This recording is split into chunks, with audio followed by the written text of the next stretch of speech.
Hello everyone, कैसे आप लोग सभी के सभी। एक बार फिर से आप सभी का स्वागत है आपके अपने YouTube चैनल विजन बैंकिंग पे। उम्मीद है सभी अपने घर में सेफ होंगे, सुरक्षित होंगे और आप सभी की तैयारी बहुत ही शानदार तरीके से चल रही होगी। जितने भी एस्पायरेंट्स बैंकिंग एग्जाम की तैयारी करते हैं, चाहे वो एक बिगिनर हो जिन्होंने शायद से 1 महीने 2 महीने पहले स्टार्ट करी हो, या फिर वो कुछ दिनों से तैयारी अपनी करते हुए आ रहे हैं, उन सभी के मन में एक डाउट जरूर आता है अगर आप एक बैंकिंग एग्जाम के लिए तैयारी कर रहे हो कि हाउ टू इंक्रीज स्पीड। क्योंकि आप सभी को पता है कि बैंकिंग एग्जाम में स्पीड का कितना ज्यादा इंपॉर्टेंस है। 60 मिनट्स में आपको 100 क्वेश्चंस करने होते हैं और स्पेशली अगर आप क्वांट का पेपर देख लो तो 20 मिनट में 35 क्वेश्चन और रीजनिंग में 20 मिनट में 35 क्वेश्चन में आपको सॉल्व करना होता है 20 मिनट के अंदर अंदर। और क्लरिकल एग्जाम की अगर बात करोगे तो आपको भी पता है कि कट ऑफ 80s में जाते हैं। ऐसा तो नहीं है कि आप 60 क्वेश्चन बना के आ जाओगे, मतलब 80s में कट ऑफ है। अगर आपकी एक्यूरेसी 100% भी है तो भी आपको 80 अटेम्प्ट करना पड़ेगा ना। तो इस सेशन में आपके साथ कंप्लीटली डिस्कस करने वाला है how to increase speed for banking examination. अभी रिसेंटली एसबीआई क्लर्क का पेपर कंप्लीट हुआ था और उसी की प्रिपरेशन के दौरान मैंने आपके साथ ये वाली वीडियो शेयर करी थी। मैं आपको यहाँ पे थोड़ा सा वीडियो दिखा रहा हूँ। इस वीडियो में मैंने आपको बताया था कि किस तरीके से आप अपनी स्पीड को बढ़ा सकते हो और मैंने आपको लाइव करके दिखाया था कि कैसे सिंप्लीफिकेशन के क्वेश्चन आराम से 2.5 मिनट के अंदर अंदर 15 क्वेश्चन सॉल्व हो रहे थे। तो उसमें आप एक बार कमेंट जाके देखना और आप सभी से रिक्वेस्ट करूंगा कि एक बार उस वीडियो को जाके जरूर देखो। डेफिनेटली आपको पता चलना चाहिए कि आपको किस लेवल की स्पीड की जरूरत है। और उसके कमेंट में मैंने देखा मोस्टली बच्चे, जितनी बच्चे के कमेंट आए थे, सब में एक चीज कॉमन था कि भैया ये सर मुझे भी इसी स्पीड की जरूरत है, तो आप बता दो मेरे को कि किस तरीके से इसको तैयार कर ले, किस तरीके से स्पीड पे पहुंचा जा सकता है। फर्स्ट ऑफ ऑल मैं आपको बता दूं, आपने मेरी स्पीड देखी, आपके साथ मैंने लाइव मॉक टेस्ट कंप्लीट किया था 17 मिनट में एसबीआई क्लर्क का 35 क्वेश्चन वो भी करा था। और मैं आपको आज बता रहा हूं कि मैंने जब पहला एसबीआई क्लर्क का एग्जाम दिया था ना, तो मेरे एग्जाम नंबर आए थे 13 नंबर। एसबीआई क्लर्क था या पीओ का, आईबीएस पीओ का एक पेपर था, एग्जैक्टली नहीं आता, बट मेरे क्वांट में 13 नंबर का पहला पेपर था। तो मैं आपको स्ट्रेटेजी कंप्लीटली बताने वाला हूं अलग अलग सेगमेंट पे। मैं आपको साथ 3 वीडियो शेयर करूंगा, ये पूरी स्ट्रेटेजी की वाली वीडियो शेयर करूंगा। इसके बाद सेगमेंट वाइज कि जैसे मान लो कि जो पार्ट्स है उसको किस तरीके से कवर करना है, उस पर मैं 2 अलग वीडियो इसके बाद डे आफ्टर टुमारो और टुमारो या डे आफ्टर टुमारो आपको मिल जाएंगे। ठीक है, बट देखो अचीवेबल है। अगर मैंने 13 से 35 तक का कवर किया तो आप भी कर सकते हो, लेकिन उसके लिए आपको मेहनत करनी पड़ेगी। अगर आप सोचोगे कि 1 दिन 2 दिन 3 दिन या 5 दिन आप उस स्ट्रेटेजी को फॉलो करके आप उस स्कोर तक पहुंच जाओगे, आप उस स्पीड तक पहुंच जाओगे, तो शायद ये पॉसिबल नहीं है। आपको मेहनत करनी पड़ेगी, ज्यादा दिन मेहनत की जरूरत नहीं है। अगर आपने 1.5 महीने 2 महीने, और अभी अगर आप देख लो सभी बच्चे जिनका एसबीआई पीओ है उनके लिए तो सही है, जिनका पेपर नहीं है अभी, स्पेशली बिगिनर्स वालों का तो पेपर नहीं होगा अभी, तो आपके पास अगर आप दिसंबर और जनवरी 2 महीने सही से अपनी स्पीड मैथ्स पे अपनी स्पीड पे काम कर लेते हो, तो जब अगर फरवरी में आपका आरबीआई असिस्टेंट भी आएगा तो भी आप प्रिपेयर होगे। ठीक है, तो आपको अभी से 2 महीने, सिर्फ 2 महीने देना। मैं ये नहीं बोलूंगा कि 2 महीने के बाद स्पीड अच्छी हो जाएगी, स्पीड डेफिनेटली आपकी इंप्रूव हो जाएगी, बट उसके बाद भी आपको प्रैक्टिस करते रहना पड़ेगा। ऐसा नहीं कि आपकी स्पीड अच्छी होगी, आप प्रैक्टिस छोड़ देते हो तो काम बंद खत्म, आपको उसी स्पीड पे रहोगे, आपकी स्पीड फिर से गिरती हुई नजर आएगी। तो स्पीड पे तो आपको जब तक आपका सिलेक्शन नहीं होता तब तक काम करना पड़ेगा, बट एक बार उन सारे बेसिक्स को कैसे कवर करना है उस पे इस सेशन में कंप्लीटली आपके साथ डिस्कस कर रहे होंगे। ठीक है, तो अगर वीडियो पसंद आए तो दोस्तों तक जरूर शेयर कर देना, और यूट्यूब पे चैनल पे पहली बार आए हो तो चैनल को अगर चाहो तो सब्सक्राइब कर लो, आपको इसी तरीके की रैंडम वीडियोस आपको मिलती रहेंगी। तो स्टार्ट करते हैं सेशन को। सबसे पहले देखो, अगर मैं क्वांट का पेपर का एनालाइज करूं तो आप देखते हो क्या कि क्लर्क में आपके पास स्पीड मैथ्स के 20 क्वेश्चन होते हैं, 5 क्वेश्चन का डीए और 10 नंबर का अर्थमेटिक। वही अगर आप किसी भी पीओ के एग्जाम की बात करते हो तो आपके पास 8 से 10 नंबर का स्पीड मैथ्स, आपके पास 2 से 3 डीए मिल जाता है और 10 नंबर का अर्थमेटिक मिल जाता है। आप ये मत देखो कि क्लर्क में मुझे 80s में जाना है क्योंकि कट ऑफ 80s आ रहा है। आपको वहां पे बेशक स्पीड दिख रहा है, लेकिन वहां पे क्वेश्चन का लेवल भी इजी आता है। आपको ऐसा नहीं कि एसबीआई पीओ, आईबीपीएस पीओ या आरआरबी पीओ में स्पीड की जरूरत नहीं होगी, आपको वहां पे भी होगी। किस तरीके से आप मल्टीप्लाई को चेंज कर पाते हो वो आप पे डिपेंड करता है। अगर आपको 34 को 4 से मल्टीप्लाई करना है तो आपको पता है कि कितना होता है, 120 और 16 आपको ऐड करना है तो 136 होता है। लेकिन क्या आपको पता है कि 17 का 8 टाइम्स कर दूंगा तो भी वो वैल्यू मिल जाएगा? क्योंकि अगर 17 का टेबल आता है तो 34 का आधा करके 4 का डबल कर दूंगा तो 17 8 136। इस तरीके से भी आप पहुंच सकते हो। तो ये अप्रोच आपको पता होना चाहिए। तो स्पीड मैथ्स को कवर करने के लिए जो आपके सबसे 3 चीजें जरूरी है। पहला, आपका 20 तक का table, tip of the tongue, tip of the tip आपको लर्न होना चाहिए। अगर आपको डॉजिंग करके कोई पूछ देना कि 13 9 का कितना होता है तो आपको बिना सेकंड लिए आप निकलना चाहिए 117। 19 6 का कितना होता है तो 114। 18 5 का कितना होता है 90। ये आपको बिना सोचे निकलना चाहिए आपके मुंह से। इस स्पीड पे आपको काम करना पड़ेगा। सबसे पहला काम होता है आपको 1 से लेके 20 तक का टेबल तो एनी हाउ लर्न होना चाहिए। सेकेंड थिंग, आपका स्क्वायर और आपका क्यूब लर्न होना चाहिए। मैं बोलता हूँ स्क्वायर और क्यूब लर्न होना चाहिए, मतलब देखो क्यूब स्क्वायर तो आपको 66 का भी पूछ सकता है। और अगर आपको याद होगा 2020 का पेपर था या 2019 का पेपर था, मैं नॉट रॉन्ग, तो आपके मेंस में एक क्वेश्चन पूछा गया था 666.01 का अप्रोक्सीमेट स्क्वायर बताना था, कुछ यही था 666.01 का अप्रोक्सीमेट स्क्वायर बताना था। तो कितने बच्चों को पता है कि इसका स्क्वायर निकाला कैसे जाता है?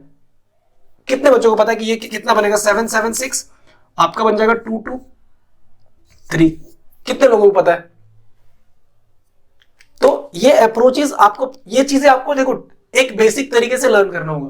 पूछने को आपसे कुछ भी पूछ सकते हैं, 89 का स्क्वायर पूछ सकते हैं, 120 का स्क्वायर पूछ सकते हैं, 125 का स्क्वायर पूछ सकता है, कुछ भी पूछ सकता है ना। तो आप सारी चीजें कैसे लर्न कर लोगे? सारी चीजें रटने की कोशिश मत किया करो। सबसे पहली बात, आप अप्रोच सीख लो, आप बेसिक चीजें सीखो, ठीक है। मैं आपके साथ, मैंने बताना कि सेगमेंट्स की वीडियोस में आपको दे दूंगा 2 दिन में। अगले 2 दिन में आपके पास टेबल लर्न करने का तरीका, आपको स्क्वायर क्यूब का तरीका और मल्टीप्लाई करने के कॉन्सेप्ट के सारे तरीके मैं अगले 2 दिन में आपके साथ शेयर कर दूंगा इसी चैनल पे, ठीक है।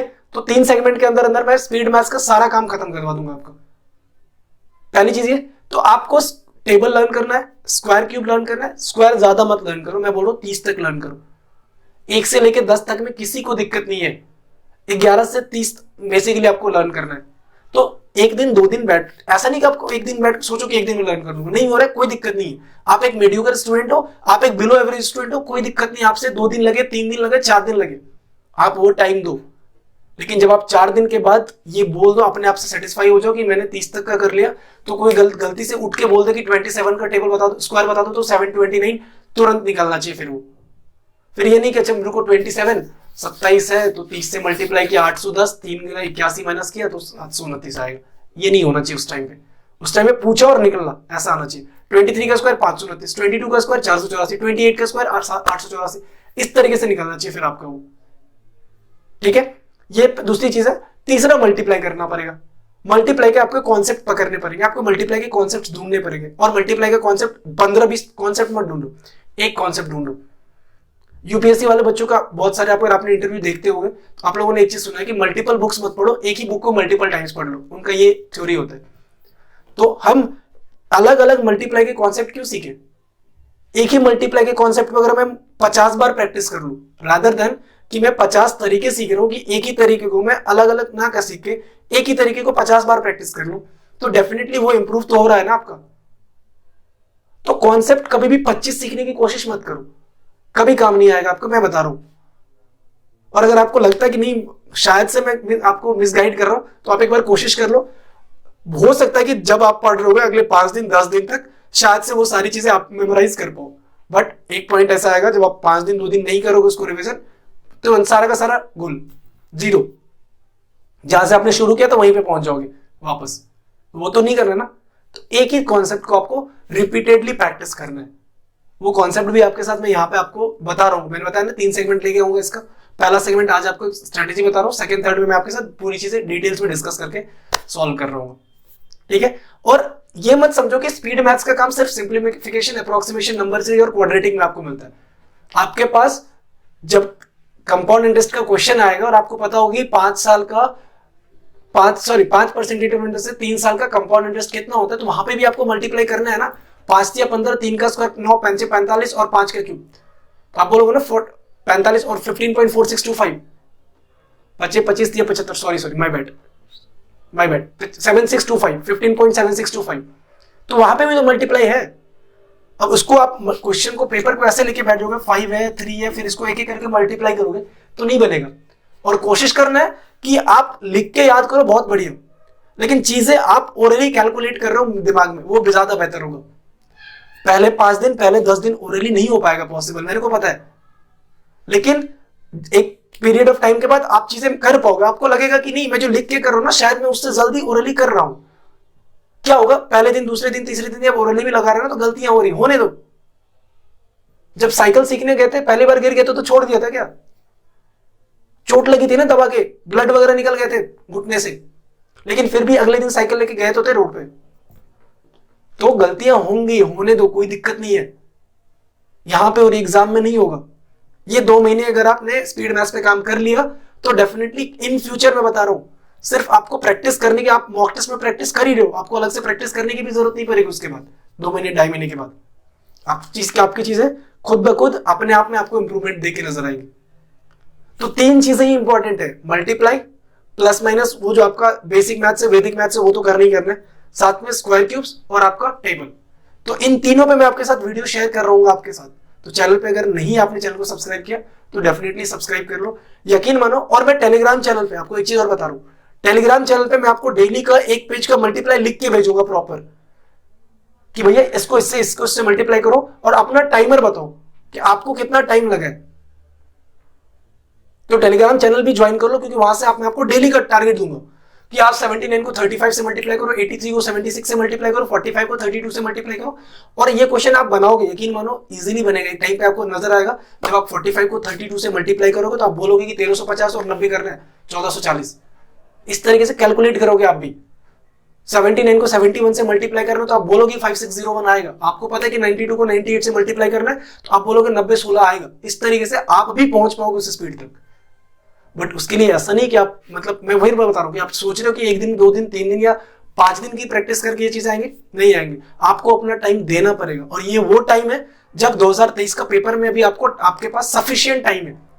बहुत जल्दी अगर पेपर आएगा ना तो फरवरी से पहले आपका आरबीआई असिस्टेंट नहीं होगा, अगर आरबीआई असिस्टेंट आएगा तो, ठीक है। और जो पूरा का पूरा कैलेंडर आएगा वो तो जुलाई से आपका स्टार्ट हो रहा है। RRB PO, RRB clerk, IBPS PO, IBPS clerk और एसबीआई क्लर्क। ऑब्वियसली बात है डिले ही होगा, क्योंकि अभी तक एसबीआई क्लर्क का पेपर का मेंस 15 जनवरी को है, पीओ का प्रीलिम्स भी नहीं हुआ है।